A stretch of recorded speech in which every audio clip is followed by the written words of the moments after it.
You think I can't do it? Prove me wrong. Under the relentless sun of the Nevada desert, at the sprawling Edwards Air Force Base, Emily Carter, a slim and unassuming mechanic in worn overalls, leaned over the chain gun of a Black Hawk helicopter. From the pilot's seat, Major Thompson glanced down with a smug grin. "Just wipe it down, kid. Don't mess with anything you can't handle." Emily didn't reply, her focus steady as she rolled up her sleeve to tighten a fitting. A gust of wind caught the fabric, revealing a faded patch, the Shadow Eagle insignia, a symbol few recognized but those who'd stared death in the face during Operation Desert Fury. Thompson's smirk vanished, his posture going rigid. That emblem wasn't handed out lightly. It marked survivors of a classified nightmare in the Middle East, where sandstorms hid ambushes and every shadow could be lethal. Emily kept working, her cloth gliding over the barrel with practiced ease, as if the Major's words were just another dust devil blowing past. The base hummed with activity, mechanics lugging tools, pilots barking orders, engines roaring in the distance. But in that moment, the air thickened, like the calm before a hubbub. Emily had arrived only days earlier, transferred from a quiet logistics hub in Virginia. Whispers followed her. Too young-looking, too plain, too female for this boys' club of elite flyers and grease monkeys. She didn't fit the image of hardened vets with tattoos and tall tales. But that patch? It clashed with their assumptions, stirring unease. As the morning wore on, the first real dig came from a lanky mechanic named Jake, his grin missing a tooth from some bar fight long ago. "They sent a lady to play janitor?" he hollered, drawing chuckles from the crew. Emily crouched by the landing gear, inspecting a hydraulic line, her hands unwavering. Jake pressed on, louder. "Stay clear of my gun mount, all right? Don't want to fix your screw-ups." A few nods and smirks followed, but Emily just dipped her head slightly and moved to the barrel, her strokes precise, almost rhythmic. Major Thompson lingered, arms folded, his ego as broad as his shoulders. He'd led raids that made the evening news, his chiseled face perfect for enlistment ads. To him, Emily was a desk jockey who'd lucked into the transfer. He climbed back into the cockpit, tossing a dismissive glance. But Emily's deliberate tuck of a loose strand of hair spoke volumes. Silent, not today. She shifted to the gun's locking mechanism, her fingers executing a flawless sequence. Pull, twist, slide, inspect. It wasn't rote. It was instinctive, like disarming a threat in the dead of night. A young apprentice, Tim, barely out of training with a habit of biting his nails, paused mid-haul of fuel cans. He stared, transfixed. Thompson noticed from above, but shook it off, muttering to himself as he strode away. Later, while sorting a toolbox, Emily faced another barrage. A burly tech named Mike, keys jangling on his belt, pointed and boomed. "Look at her, acting like she's gonna rebuild the whole bird." Laughter erupted, sharp and cutting. Emily's fingers grazed a scarred wrench, pausing briefly before snapping the lid shut.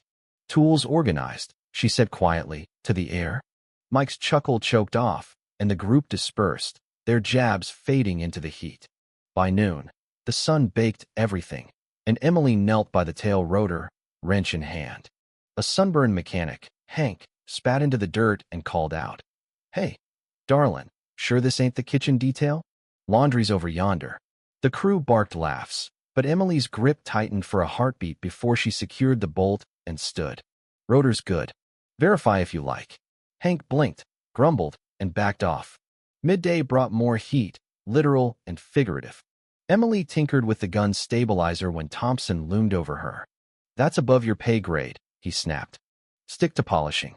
A slick operator named Dave, always name-dropping colonels, chimed in. "Thinks she's Rambo, or something." Snickers rippled. Emily set her tool down gently. "Copy that, sir," she replied, her gaze locking his for a split second, cold as a winter night in the Sierras. That afternoon, a supply truck rumbled in, dust billowing.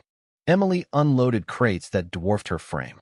Two lounging techs, including a bearded slacker named Pete, sipped sodas and jeered. "Easy there, princess. Don't chip a nail." Pete's buddy spilled his drink laughing. Emily heaved another box, her sleeves snagging and tearing, exposing the Shadow Eagle more clearly. Pete's mirth died. He squinted, puzzle pieces shifting in his mind. She yanked the fabric down and pressed on, expression neutral. Dinner in the mess hall was a gauntlet. Emily sat alone, poking at meatloaf and mash. A table of pilots erupted. She scrubbed in rotors or paint in her toes, yelled a slick-haired hotshot named Ryan. Thompson watched silently. A female pilot, Lisa, with flawless eyeliner, sneered. Who hired the thrift shop reject? Roars followed. Emily rose, tray in hand, and exited without a glance. She'll bail by dawn, someone muttered. But come sunrise, there she was, cloth in hand. During an inspection, Emily's clipboard slipped, a folded photo tumbling out. A younger her in fatigues beside a scarred jeep in a rock, arm around a weary comrade. Tim spotted it, eyes widening, and handed it back wordlessly. Emily pocketed it, but Tim's stares grew thoughtful. The taunts persisted, but Emily's poise unnerved them. It wasn't weakness, it was armor. One morning, Thompson eyed the patch during pre-flight. Shadow Eagle Operation Desert Fury, a bloodbath where units vanished in the dunes. Rumors sparked. No way she's real. But Tim, who'd seen her grace under pressure, whispered doubts. Thompson cornered her. Ever deploy to the Gulf? Emily smiled faintly. I've seen a few spots. He pressed no further, but tension brewed.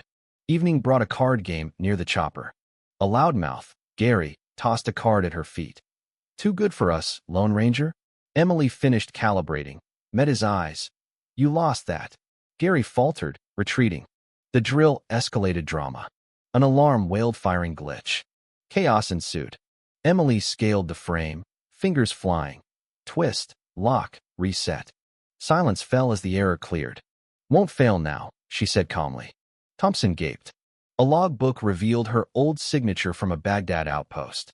Pete spotted it. Carter? That's you. She shrugged. Ancient history. Mess hall barbs softened, but skepticism lingered. A spilled crate drew mockery from a coin-flipping pilot. Vince, clumsy much? Stick to mops.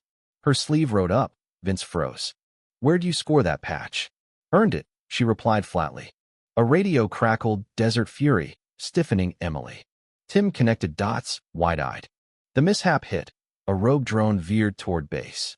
Systems jammed. Emily leaped into the gunner's seat. Stabilize, lock, fire. Boom, the threat vaporized. Silence reigned. Thompson paled.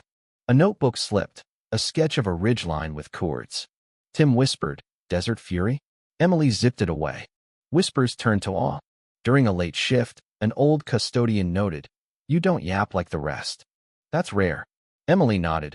Words waste breath. An argument redirected at her. Fix this log.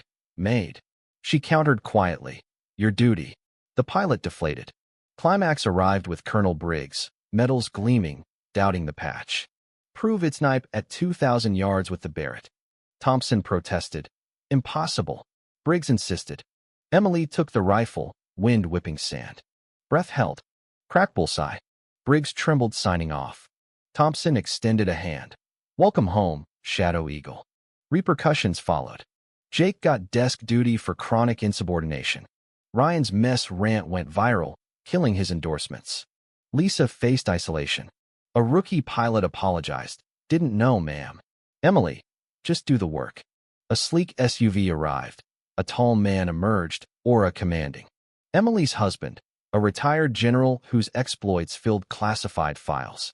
He nodded silently, standing by as she worked. The braggart squirmed. She brushed his arm, Pasinga quiet bond.